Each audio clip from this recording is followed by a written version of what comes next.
Apresentamos O Mais Estranho Segredo do Mundo, o filme, dublado em português Brasil, apresentado por Earl Nightingale. Olá, tudo bem? É um prazer apresentar Earl Nightingale, o homem que dedicou 20 anos à pesquisa mais profunda sobre o porquê as pessoas têm sucesso ou fracassam. Essa mensagem é uma condensação do livro O Mais Estranho Segredo do Mundo. Agora eu deixo vocês com a companhia do Sr. Nightingale. O objetivo desse filme é permitir que eu compartilhe com vocês algumas ideias. Nos últimos 20 anos eu reuni um conjunto de ideias sobre a criatura mais interessante desse mundo, o ser humano, e o jogo que ele joga, o jogo chamado vida. Sabemos que todos nós queremos jogar bem esse jogo da vida.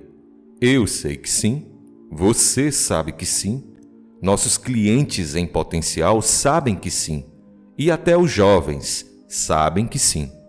É possível jogar este jogo de tal forma que poderemos passar a vida inteira indo de um sucesso a outro, conhecendo a alegria que advém da realização, conquistando todas as coisas que queremos para nós e para as nossas famílias, se simplesmente aprendermos apenas algumas regras sobre esse jogo. Na minha maneira de pensar, a história da vida de um homem é a história de uma busca, como em uma odisseia. E aqui repousa a ideia mais excitante. É claro que se um homem pode pensar, ele poderá fazer. Eu acredito que os homens mais felizes do mundo são aqueles que sabem exatamente o que procuram e, depois desse passo, dedicam suas vidas para tornar isso realidade. Eu acho que os homens e mulheres são naturalmente seres sonhadores, vivem sonhando acordados, mas temo que a maioria dos homens estejam conformados e classifiquem seus sonhos como meros devaneios, voltando rapidamente à sua realidade, conformando-se cada vez mais e retornando ao que chamam de caminho visível e bem marcado para uma boa vida. A maioria deles consideram esse o melhor caminho, porque carrega o tráfego mais pesado. O ponto que eu desejo discutir hoje é que, na vida, a estrada com tráfego mais pesado não é necessariamente o caminho certo a seguir e, geralmente, é o caminho errado a seguir. Talvez a melhor maneira de fazer isso seja contando um pouco sobre minha própria caminhada. Passei mais de 17 anos procurando algo que havia sido publicado em mais de 50 milhões de livros. Algo que era mais velho que as pirâmides. E tudo começou para mim em 1933, durante a última Grande Depressão. Eu era apenas um menino de 12 anos que não conseguia explicar tudo aquilo que acontecia ao meu redor. Disseram-me que o homem era a criatura mais nobre de Deus, que apenas ele tinha domínio sobre a terra e todas as outras criaturas. Mas as pessoas da minha vizinhança não tinham domínio algum sobre os seus empregos. Eram pobres, mas havia muito dinheiro por aí, só que nenhum deles sabia como desenterrá-lo. Em 1929, a maioria da sociedade não tinha educação. No entanto, educação era algo gratuito e era ofertada em todas as cidades. Eles tinham pouca comida, mas cereais estavam sendo cultivados em abundância por todo o país. Eles viviam em habitações feias e inadequadas, mas haviam belas casas à venda e era evidente para mim que essas pessoas não tinham a resposta para o problema que estavam enfrentando. Os especialistas dizem que nunca tiveram. Mas por quê? Eu costumava perguntar às pessoas: por que estamos presos nessa depressão? E esta é uma coisa muito humana, porque sempre que um ser humano não sabe a resposta para um problema, ele busca culpar outro ser humano. Eles culparam Wall Street, os republicanos, os democratas ou um grupo minoritário. Eles não conheciam a resposta. Eles apenas repetiram o que haviam ouvido e pensaram que seria o suficiente, mas não foi. Aquelas pessoas procuraram respostas em todos os lugares, exceto onde realmente estava, dentro deles. O que eu queria saber era o que separa os que têm dos que não têm. Não digo apenas no sentido financeiro, mas em todas as maneiras possíveis. Em uma noite na praia, eu tive uma ideia que tornou a minha vida excitante. Bem, isso aconteceu a partir do momento que decidi pesquisar qual é o segredo das grandes conquistas. Eu pesquisei e refleti sobre esse assunto desde a infância. Eu me perguntava, será que alguém já pensou nisso também? E acabei percebendo que se alguém pensou, deveria ter escrito um livro para que outras pessoas tivessem acesso à resposta. Então decidi pegar um cartão da biblioteca e tudo o que precisava fazer era ler até encontrar a resposta. E eu a encontrei. Mas agora havia outra questão que me incomodava muito.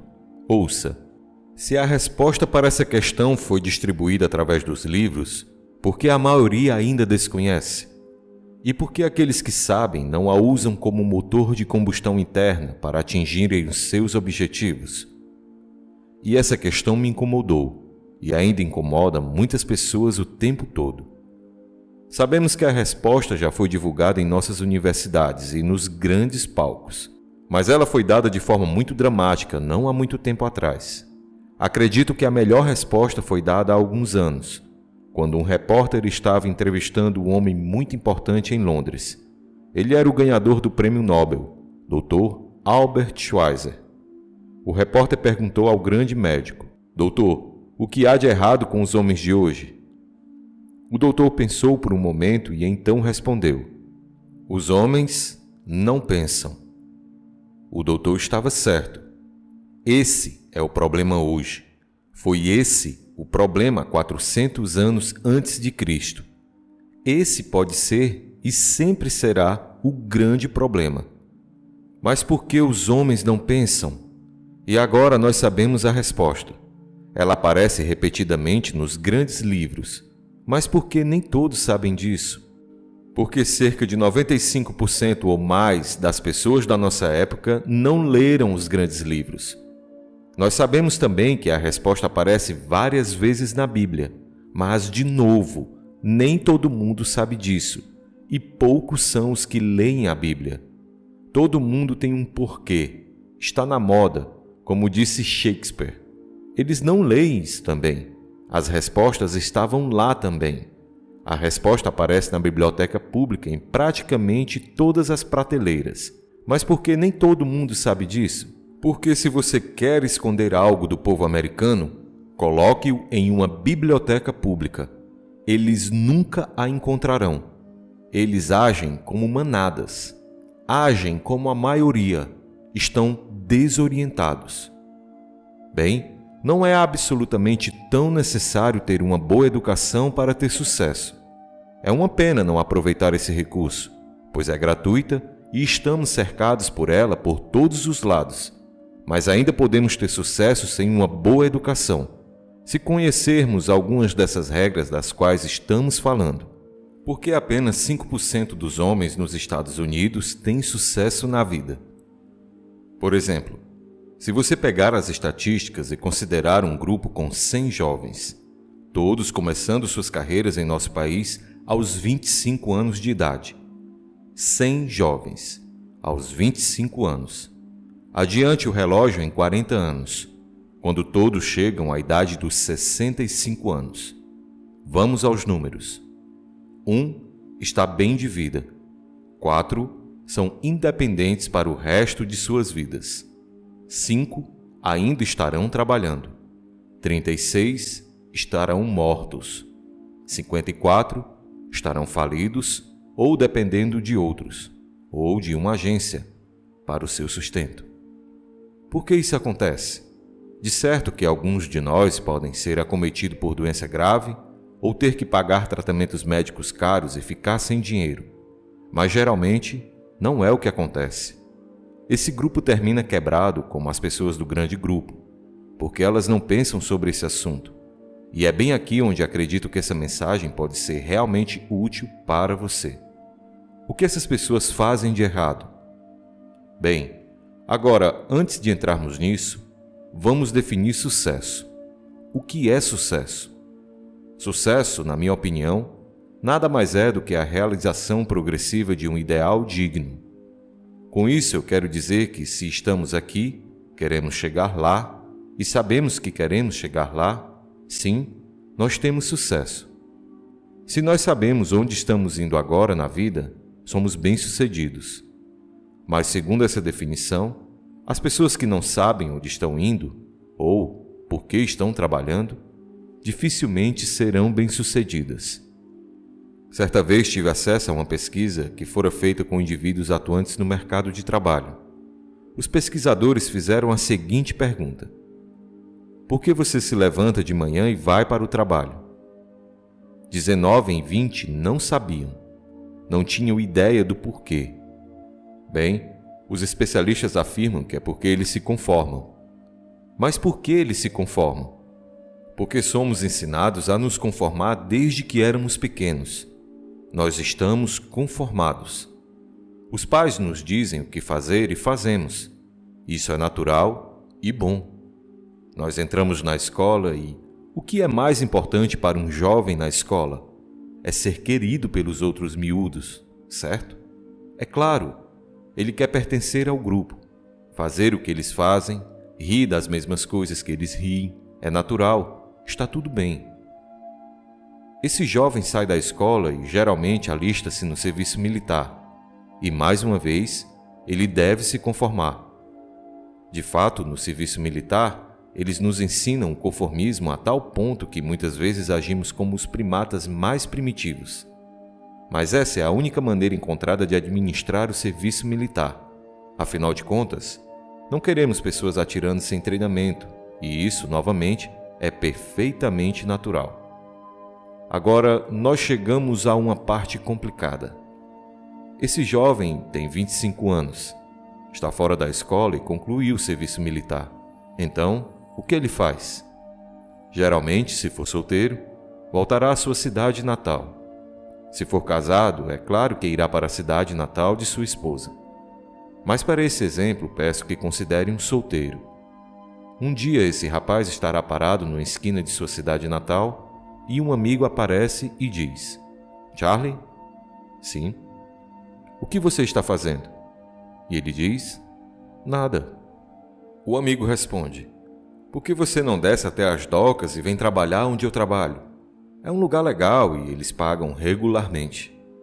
Charles responde: ah, sim, tudo bem, eu vou. Charlie vai, gasta o resto de sua vida nesse trabalho e esse é o fim para ele. Cerca de 95% dos empregos são obtidos por implicações aleatórias. Essa é apenas outra maneira de dizer que o jovem médio americano gasta mais tempo escolhendo sua gravata do que a carreira de sua vida. O que acontece depois que ele consegue um trabalho?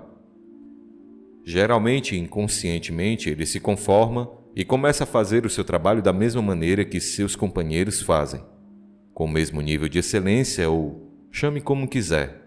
Ele não quer ser muito consciencioso, pois pode se destacar e seus companheiros podem encontrar uma maneira terrível de se vingar dele. Eles irão barrar sua entrada no time de boliche ou, se deixarem entrar, podem não deixá-lo marcar pontos, mas certamente encontrariam uma maneira de se vingar dele. O que ele faz então? Geralmente ele se casa, e isso é maravilhoso. Ele faz a mesma coisa que eu fiz, sai e compra uma casinha, que se parece exatamente com todas as outras casas do quarteirão. Isso fará se sentir confortável. Por 2 semanas ele colocará um tijolo na frente para que tropece e saiba qual é a casa dele. E então, depois de 2 semanas, poderá remover o tijolo. Já estará treinado para virar automaticamente para a casa certa. Compra um carrinho, que é parecido com os outros carros, e agora aqui está o sonho americano. Um trabalho, 40 horas por semana, um salário que é o mais alto da história do mundo, e ele tem apenas 50 anos. Olhando para esse homem com 50 anos e vivendo na Era de Ouro, aquela que o homem tem sonhado desde os dias de Péricles, mas e agora? O que ele vai fazer com a sua vida? Bem, esse homem trabalha 40 horas por semana. Isso ainda o deixa com 72 horas por semana, das quais não está trabalhando nem dormindo. Mas o que ele faz com essas 72 horas livres por semana? Isso é quase o dobro do tempo que ele gasta no trabalho ganhando a vida para o sustento da família. O que esse homem faz frequentemente com suas 72 horas de tempo livre por semana é o mesmo que os outros companheiros estão fazendo com elas. Ele não faz nada. Em um dia típico, ele vai terminar o trabalho, ir para casa, entrar pela porta dos fundos, beijar sua esposa e dizer: "Eu estou cansado." Ninguém sabe por que eles dizem isso. Acredito que é porque o seu avô disse isso numa época em que as pessoas realmente se cansavam. E isso foi meio que passado de pai para filho. Esse homem ainda come sua refeição mediana e então, costumeiramente, corre para a sala onde estende a mão e liga a sua caixa de fuga. A tela se acende e as figuras de cavalos, cowboys e coisas começam a se mover por lá. E assim, pelas próximas 4 ou 5 horas, ele se perde em um mundo que ele julga ser superior ao seu, ou não seria tão rápido em pular nele. O homem fica sentado lá e assiste por 4 ou 5 horas outras pessoas ganhando excelentes rendimentos na busca de suas carreiras, enquanto ele não ganha um níquel e obtém as 2 únicas coisas que você pode obter assistindo televisão: olhos vermelhos e uma cabeça oca. Claro que há alguns programas de televisão maravilhosos. Eu mesmo os assisto.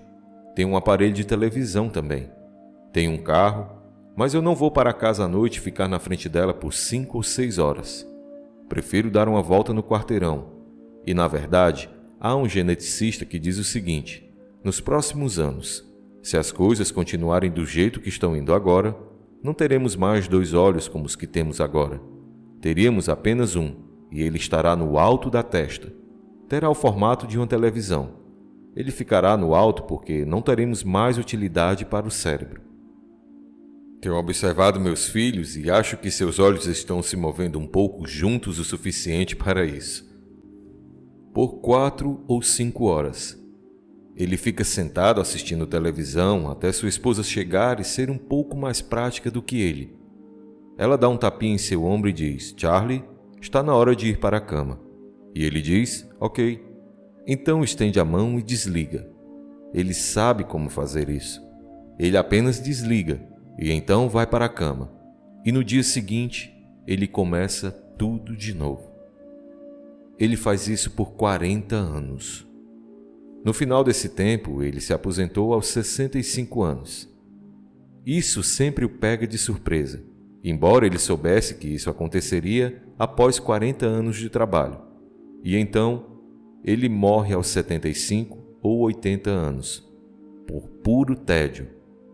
Agora não há nada de errado se nós fazemos isso deliberadamente, se esse é o caminho que decidimos levar a nossa vida. Mas acho que o arrependimento vem quando essa não é a maneira que decidimos viver. O martírio vem quando estamos fazendo isso por padrão. Quando estamos vivendo dessa maneira só porque nossos vizinhos também estão. Você consegue me entender? Bem, eu acho que é hora de pensar um pouco sobre isso. Veja, eu acredito que todo mundo deve isso a si. Todos deveríamos ser ótimos em alguma coisa. E considerando o homem médio que trabalha 40 horas por semana, 50 semanas por ano, durante 40 anos, isso é tempo suficiente para tornar-se grande em qualquer coisa. O que nós podemos aprender com tudo isso? Eu diria que, basicamente, 2 coisas.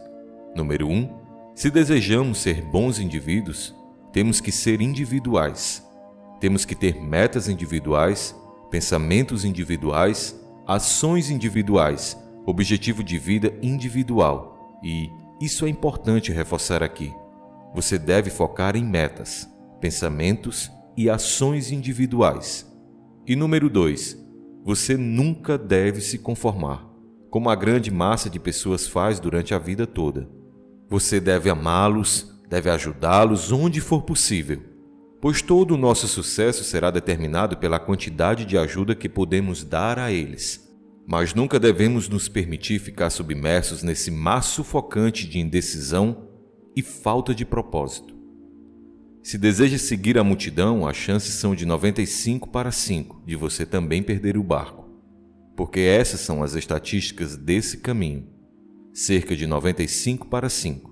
Então, antes de seguir a multidão, que tal ir além? Se voltarmos às páginas da história, o que encontraremos? Eu digo, todo grande pensador e líder, de Sócrates aos irmãos Wright, foi ridicularizado, humilhado, excomungado, queimado na fogueira ou crucificado pela multidão. E esse tem sido um jogo consistentemente terrível e atormentador aos salvadores. Então, é melhor, eu acredito, destacar-se um pouco mais como indivíduo antes de pertencer à sociedade. Isso certamente envolve pensar e agir mais por conta própria. Se você deseja imitar alguém, esta é uma ideia maravilhosa.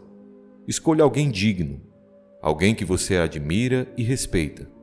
Alguém talvez que viveu antes de você. Alguém que você conhece que teve sucesso e faça exatamente o que ele fez. Mas nunca siga o cara do quarteirão, porque as chances são de 95-5 dele não saber para onde está indo. Você já pensou nisso? Seria terrível se estivéssemos seguindo pessoas que estavam nos seguindo. Pode acontecer, sabia? Considere esse fato como exemplo. Este é, para mim, um dos fatos mais negligenciados na América.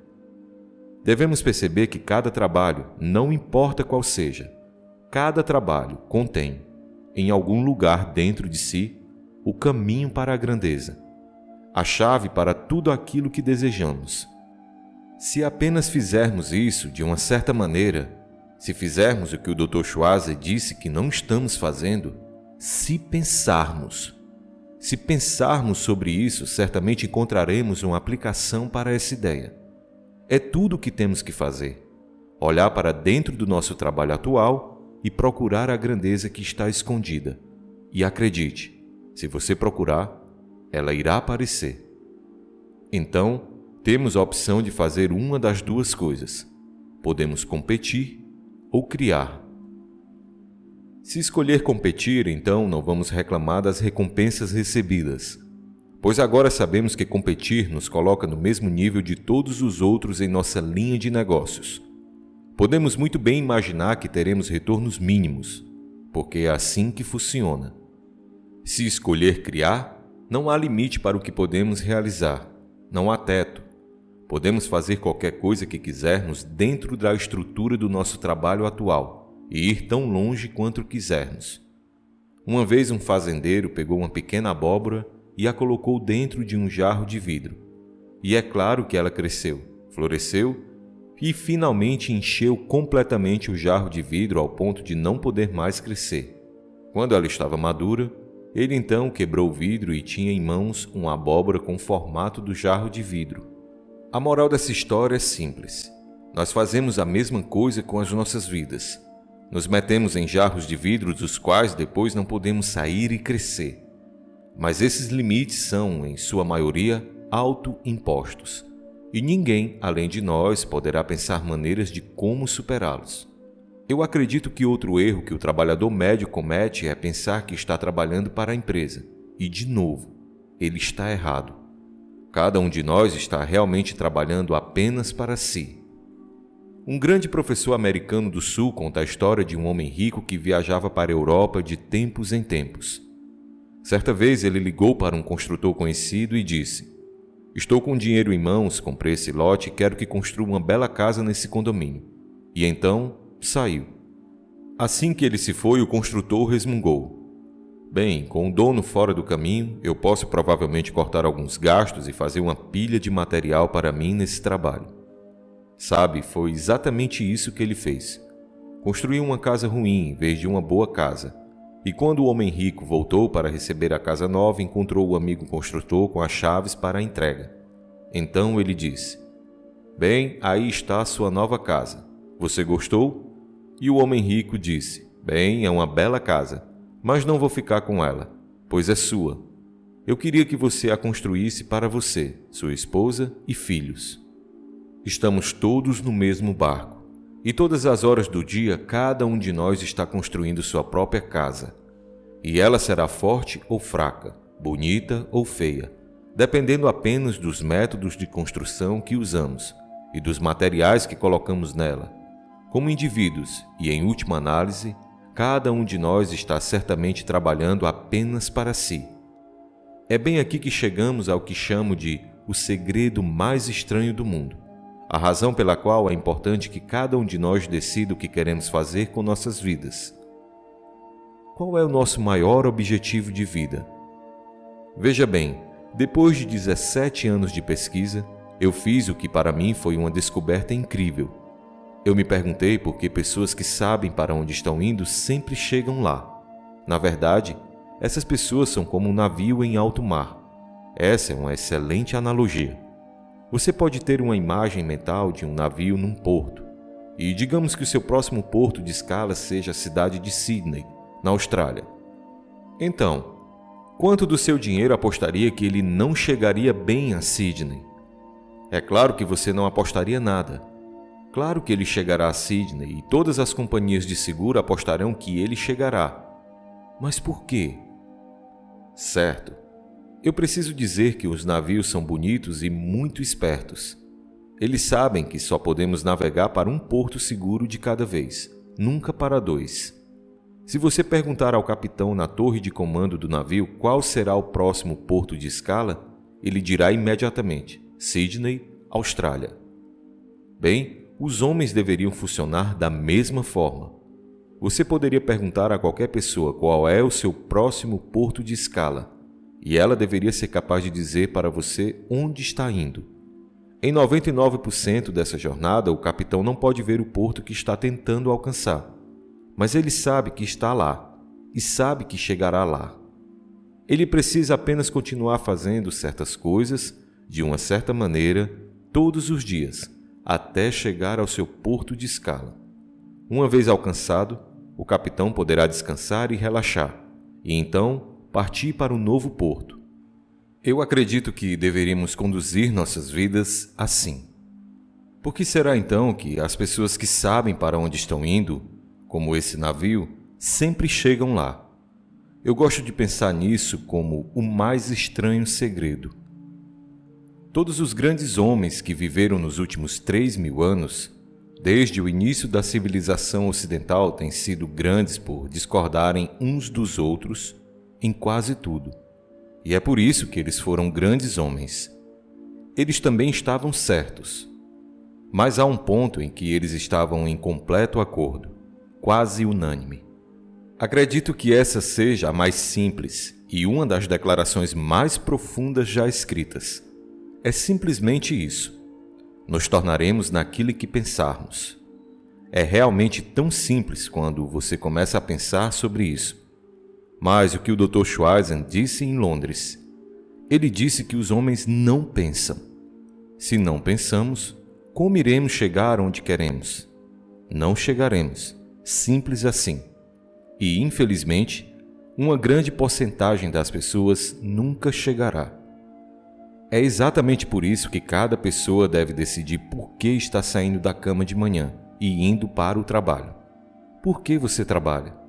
Essa resposta é capaz de remover todas as dúvidas e incertezas de sua vida. Assim como também sumirão as pequenas preocupações, problemas e os seus medos parecem desaparecer. É somente a partir desse ponto que um homem pode concentrar todas as suas energias e lutar por aquilo que deseja alcançar, tendo a certeza de que vai conseguir. Como isso funciona? Muito bem, isso é de fato algo muito interessante. Acho que a melhor analogia que encontrei é que funciona como tudo mais na natureza. E tudo na natureza começa com uma semente, um núcleo. É o mesmo processo com a mente do homem. Aquele desejo em forma de pensamento que ele coloca em sua mente. Agora você pega o que representa a terra para o fazendeiro. Independente do que você faz, sua mente vai atender. Não importa o que você plantou. A terra não se importa. A mente também não. Elas são neutras e são governadas apenas por uma lei. Seja lá o que for que você plante. Seja lá qual for a semente que colocou naquela terra. A terra lhe retornará. A pequena imagem invisível que está no coração daquela semente será trazida para a realidade física.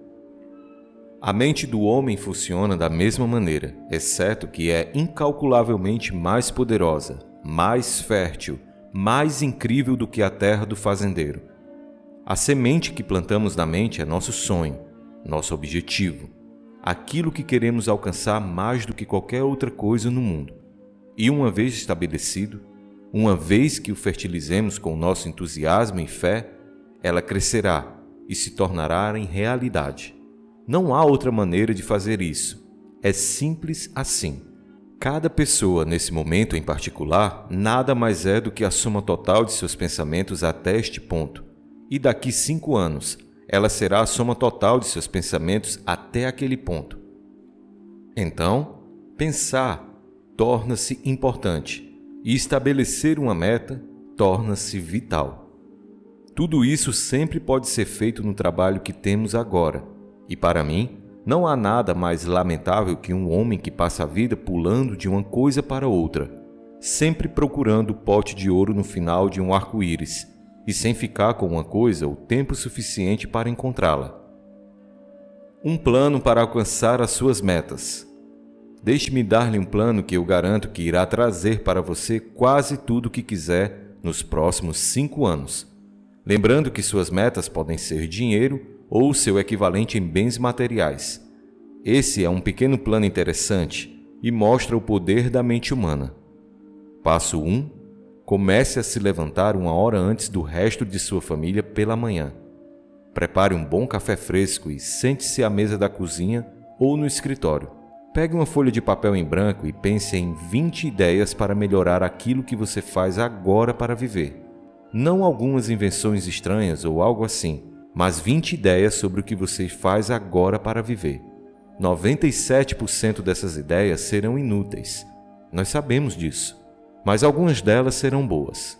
Você terá 100 ideias por semana, se não pensar nos finais de semana. Agora, quais são as chances de você ter a ideia que tem procurado todos os dias da sua vida? A lei das médias está tão ao seu lado que apenas uma ideia poderá torná-lo rico. Você só precisa de uma. Você só precisa de um poço de petróleo ou de uma mina de ouro. E isso pode estar disponível no que você está fazendo agora. Isso se aplica a qualquer pessoa. 20 ideias por dia. Passo número 2. Você precisa se tornar, digamos, um especialista em vendas. Elimine o medo de vender, pois isso não é diferente de se tornar um profissional em outras modalidades. Pense comigo. Ao entrar na sala de um médico ou advogado, se ele não tiver uma grande biblioteca cheia de livros que ele usa como material de referência, você provavelmente suspeitaria um pouco dele, e com razão. Então, a mesma coisa se aplica a vendas ou a qualquer outro campo. Não existe tal coisa como um bom trabalho ou um mau trabalho, ou uma boa profissão e uma profissão ruim. E o nosso trabalho é um trabalho, ou uma profissão, de acordo com a forma que lidamos com isso. E um vendedor precisa de tantos livros quanto um médico. Um vendedor precisa saber sobre as pessoas para quem deseja vender. Tem que saber sobre o seu produto, sobre a sua empresa e sobre a economia. É assim. Ele precisa saber um monte de coisas. E quanto mais ele sabe, mais se torna um profissional. Tornando-se cada vez mais profissional, estará completamente acima e completamente isento dos ciclos econômicos, assim como dos altos e baixos da nossa economia. Este é o homem que pode exigir o quanto deseja receber por seus serviços, independentemente das condições econômicas do país. Considere o seguinte ponto. O que aconteceria se um jovem tratasse o seu emprego por 5 anos, da mesma forma que um estudante dedicado de medicina precisa para estudar medicina? Claro que ele seria um especialista nacional em 5 anos. Um especialista nacional. E isso o faria realizar basicamente tudo o que desejasse. Mas me deixe comentar sobre os 2 pontos mais importantes até aqui. Primeiro, esse jovem teria encontrado o grande interesse de seu consumidor. Porque quando nos interessamos por um trabalho por tempo suficiente, isso meio que acontece naturalmente. E segundo, esse jovem seria economicamente sólido pelo resto de sua vida. Não teria nenhum problema em ganhar grandes quantidades de dinheiro ao longo de sua vida. Afinal, esse também é um processo natural dos especialistas. Vamos falar sobre segurança? Ouvimos muito sobre segurança hoje em dia. o termo negócio seguro e acho que a maioria das pessoas entendeu o contrário. Você já ouviu as pessoas dizerem coisas como: bem, não é um trabalho muito bom, mas pelo menos é algo seguro. Eu digo que não existe tal coisa como um trabalho que represente segurança. Se você disser segurança na mesma frase com a palavra trabalho, é um non-sequitur, não representa nenhum significado real. Se um homem pensa que sua segurança depende do seu trabalho e então ele perde o seu emprego, ele perdeu tudo. Ele estará completamente desmoralizado e será como aquelas pessoas que eu vi em 1933, que perderam tudo e ficaram totalmente apáticas na vida. Bem, se segurança não é um trabalho, o que ela é, afinal? Só há um lugar onde você pode encontrar segurança, e se não estiver lá, não estará em nenhum lugar. Escute com atenção. A sua segurança está dentro de você. Sempre estará em você e nunca fora. Se um homem tem segurança dentro de si, onde ele estiver, todos saberão disso. Sua esposa e filhos podem sentir sua segurança quando se sentam para tomar um café pela manhã. Seus prospectos a sentem e estarão ansiosos para comprar dele. A segurança pode ser vista enquanto ele anda na rua e pode ser sentida quando esse homem entra numa sala. Ele irradia segurança. Você pode tirar o emprego dele, todo o seu dinheiro ou qualquer outra coisa. Tire tudo desse homem, menos sua esposa, que muitas vezes será a única disposta a recomeçar tudo ao seu lado. Tire tudo e deixe-o em qualquer cidade da América. Solte-o e você vai encontrá-lo um ano depois tão bem quanto quando o conheceu. Você não consegue manter um homem bom no fundo do poço. É como o creme no leite. Você pode agitá-lo o dia todo, mas no minuto que ele resolver pensar, voltará ao topo novamente. Isso sim é segurança. E ela vem apenas de um lugar, de dentro de nós. E surge quando estamos fazendo o que fazemos para viver extraordinariamente bem. Nunca da forma mediana, mas sim o melhor que somos capazes. O continente pessoal e particular. Cada um de nós tem um continente pessoal e particular, a sua própria mente divina. Sabemos que ela contém riquezas infinitas e inacreditáveis. Então, como você pode conquistar esse continente pessoal e particular? É simples. Você cava sistematicamente e com um propósito definido. É assim que você descobre o real poder de sua mente, pensando sistematicamente e definindo um objetivo digno que deseja alcançar, mais que qualquer outra coisa. Eu estava voando em um avião, em algum lugar, não faz muito tempo. Eu estava lendo a grande peça do dramaturgo ganhador do prêmio Pulitzer, Archibald MacLeish, e me deparei com algo naquela peça que me fez sentar ereto e pensar seriamente durante as próximas horas do voo. MacLeish escreveu isso. A única coisa que posso afirmar sobre o homem é que o homem é a sua mente. Todo o resto você pode encontrar num porco ou em um cavalo. Acredito que você também pensaria por bastante tempo sobre essa afirmação, não é mesmo? Tudo aquilo que tem algum significado para nós está conectado a nós através da mente. O nosso amor por nossas famílias, o nosso patriotismo, a nossa religião e tudo mais que você puder incluir aqui nessa lista e que vale a pena desenvolver. MacLeish também escreveu essa outra frase que é muito interessante também. Ouça com atenção. Depois de 40 anos, a face do homem é a sua própria confissão de vida. Diga-me, quais são os sentimentos que estão determinando a aparência do seu rosto agora? Quais pensamentos estão tirando o seu sono? Agora é hora de resumir tudo aquilo que aprendemos nessa mensagem. Estabeleça sua meta, pense, haja e fique com ela, porque assim você praticamente não terá concorrência. Eu gosto do que P.J. Hamilton escreveu. Ele disse: uma vida forte é como um navio de guerra que tem seu próprio lugar na frota e pode compartilhar de sua força e disciplina, mas que também poderá ir sozinho para a solidão do mar infinito. Devemos pertencer à sociedade, ter nosso lugar nela e, ainda assim, ser capaz de uma existência completa e individual fora dela. Perceba, internalize e mentalize que você está vivendo no país certo. Perceba, internalize e mentalize. que você está vivendo no momento certo da história. Agora depende de nós. O que faremos com isso? E lembre-se sempre do segredo mais estranho. Nos tornamos naquilo em que pensamos. Eu quero te agradecer por me deixar compartilhar essa mensagem com você. Eu espero que você esteja acompanhando essa sequência de vídeos desde o início. Para isso, deixei o link para a playlist completa aqui embaixo na descrição, além de alguns links com materiais de apoio aos estudos que estou recomendando. Inscreva-se, curta, comente e compartilhe esse vídeo com seus familiares e amigos. Vamos espalhar as mensagens do Earl Nightingale. Vou deixar mais 3 vídeos para você escolher aqui na tela. Um deles te leva para a playlist completa e os outros 2 é o YouTube que está recomendando o melhor para você. Evite o mal, faça o bem e tenha fé. Um forte abraço do seu amigo Diego Melo.